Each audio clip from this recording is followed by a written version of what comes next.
Hi, BookTube. Bill Ruttenberg here with the Ruttenberg Library. Come to you today. Going to give you the last two bookshelves in the downstairs shelves. These are the last two of my books.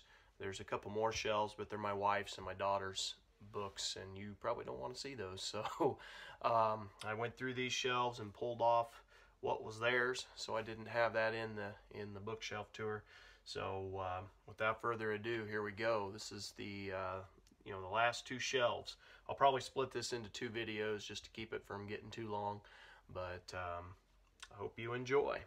So first book on the shelf here is, I believe this is Little Women. You can't really read it there. Let me open it up. Pretty sure it's what it is. Yes, it's Little Women by Louisa Alcott. This is an International Readers League.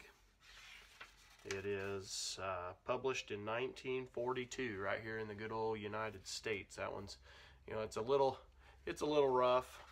It's got a pretty cool picture right there at the beginning of the book. But and a lot of these books are going to be fiction, and a lot of it's classics that some of them I have gotten to, some of them I have not. This is The Three Musketeers by Alexander Dumas. And this is The Modern Library out of New York, and it is a 1950 copy. This is an ex-library copy, so it's got a little bit of pencil marks on it from the previous owners. Next book is Ivanhoe, and this is, let me show you there.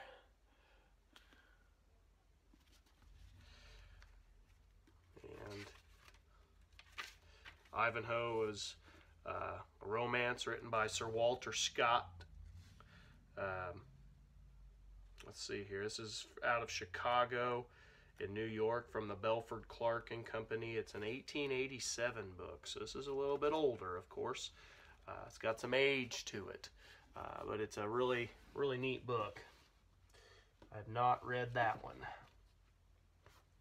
Next one is Gulliver's Travels, which I did read. It's been a long time. I was in high school, but I have read this. It's by Jonathan Swift. It is out of New York, the American News Company. And let's see, does this give a year? Does not look like it gives a year to it. Let me go to the back. Maybe it's in the back. No, I don't see a year in this. So that's too bad. It's a little older though. It's the People's Edition is what it says. Next copy is let's see, Tennyson's Idylls of the King, edited with introduction and notes by Charles W. French. It's from the Macmillan Company, 1925, out of New York. Of course, Alfred Lord Tennyson is the author. Kind of a neat little book. Again, got some age to it, 1925. Original copyright was 1912 by the Macmillan Company. That's what it looks like. The next one is another Tennyson book. This one is Princess. Really neat cover to it. Some of these I got out of auctions. They were just older people who had passed away and their family was selling their stuff, and so I was able to pick up some older books at a very cheap price.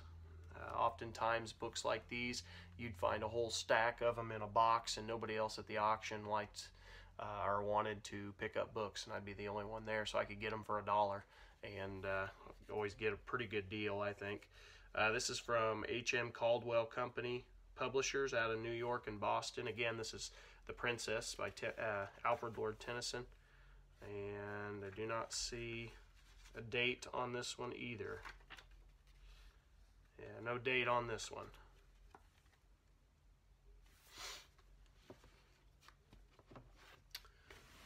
Here is Evangeline. It's kind of a cool cover. It's got some age to it. This is Evangeline and Other Poems by Henry Wadsworth Longfellow, out of New York, Hearst and Company Publishers. Got a picture of Longfellow in there. And this does not have a printed date either. So a lot of these I've got, these old ones, I don't even have a date on them. Here is American Notes by Rudyard Kipling, however you say that.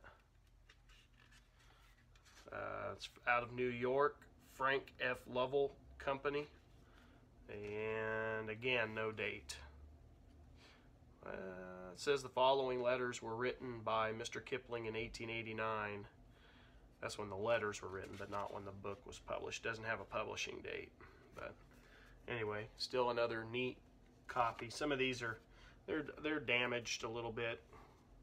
You can tell the discoloration and stuff, but I still think that they are classics, so I hang on to them. This is the Republic of Plato.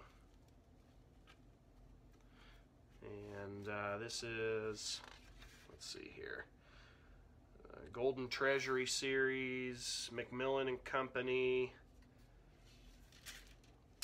and 1923 from the St. Martin's Street in London.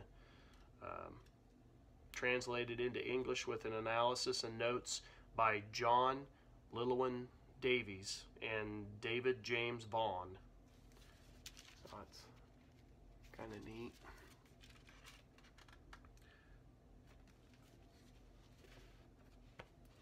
Next one's the Scarlet Letter by Nathaniel Hawthorne.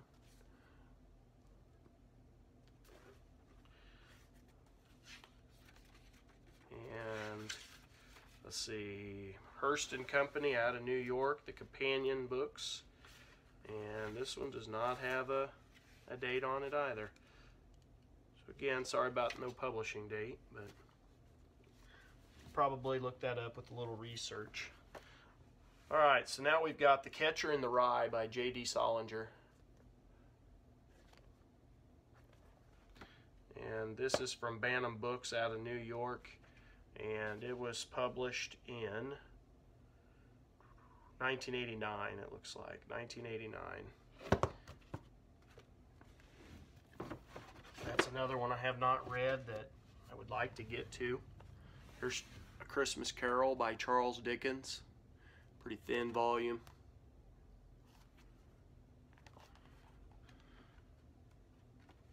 It's from a Tom Daugherty associate book out of New York. And this one was printed in 1988. Nope, 1990. Pardon me, 1990. And so, you know, pretty short book.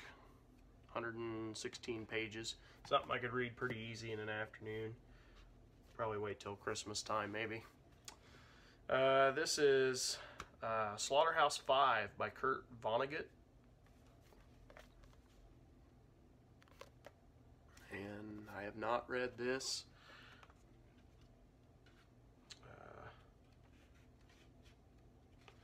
Let's see, Laurel Books. And it was published in 1991. This copy is from 1991. Alright, The Old Man and the Sea by Ernest Hemingway. I have read this. It's been a while back, but I did read this one. That was a neat book. Probably not my favorite. I've heard a lot of people really like that book, and it's just not one of my favorites. I think Hemingway was a good writer, but for me, he's a little dry typically. His stuff is kind of slow moving in my opinion. It's from Charles Scribner's Sons out of New York, and this 1980 is when this copy was put out. I have read, and I cannot for the life of me remember the name of the book, but it was about a lion in Africa that was, I want to say it was terrorizing the camps, and they were out to get the lion. And we read that a long time ago, and I liked that one. But the rest of Hemingway stuff it's a little slow moving for me. I have another Hemingway down here that I thought maybe I would, the Farewell to Arms, that I thought I would like, and I couldn't do it. It was just too slow moving. All right, the next one is Dawn by Elie Wiesel, and I have read his book Night, and I loved it. I've read this one, but I didn't like it as much. I liked Night much better than Dawn. This is translated from the French by Francis Frenet, and it's from Bantam Books out of Toronto in New York. And this particular copy was printed in 1982, I think. Yeah, 1982. So, of course, Elie Wiesel was a survivor in the Holocaust, and he's got a lot of books out. If you ever look up, you know, his total bibliography on him, he's just got a lot of them. He was a big spokesman for the Jewish people. The next one is The Incredible Journey by Sheila Burnford. Read this book three times. Very good book. I enjoy this. I think it's really good. Good story about friendship. This is it's got illustrations by Carl Berger. It's from Bantam Pathfinder Editions, Toronto and New York and London, and it was 1971. But this is one of my favorite books. I really like this. We read it in school, and then I read it not that long ago, maybe just a few months ago. I can't remember. I may have even talked about this on the channel. But anyway, here's a Signet classic, Democracy in America by Alex de Tocqueville, edited and abridged by Richard D. Hefner. So Signet classic there.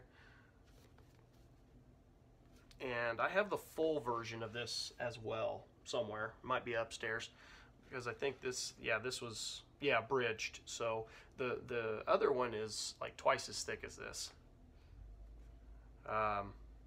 It's a Signet classic out of New York, and it is 2001, looks like 2001. I have not read that. I need to read that. Here is one I picked up not that long ago. Penguin Classics. It's Herman Melville's Moby Dick, and you know, this is kind of a thick book.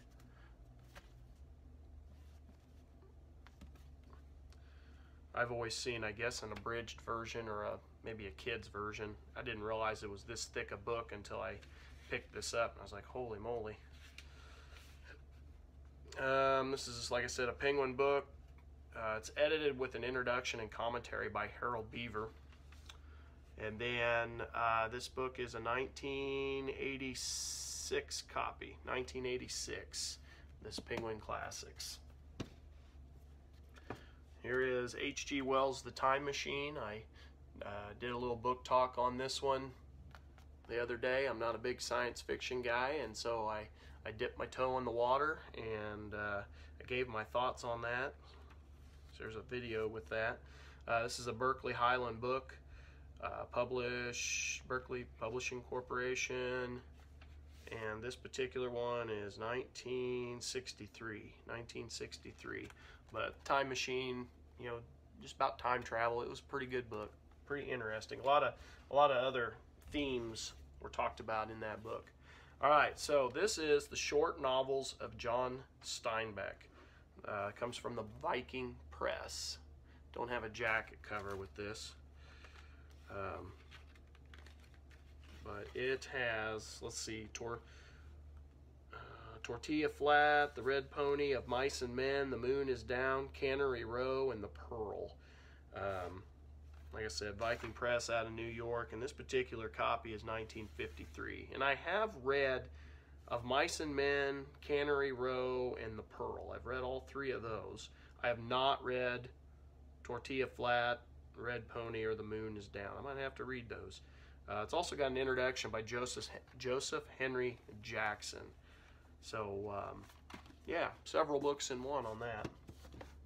And then to wrap things up on this shelf, I've got Alfred Hitchcock Presents Stories That Scared Even Me from Random House. And let's see. This is a 1967 book, 1967. And so this is, I'm guessing, a series of stories. Yes. It's got Fish Head by Irvin Cobb, Camera Obscura by Basil Copper, A Death in the Family by Miriam Allen DeFord, Men Without Bones by Gerald Kirsch, Not With a Bang by Damon Knight. I mean, it's got a whole bunch of stories in here.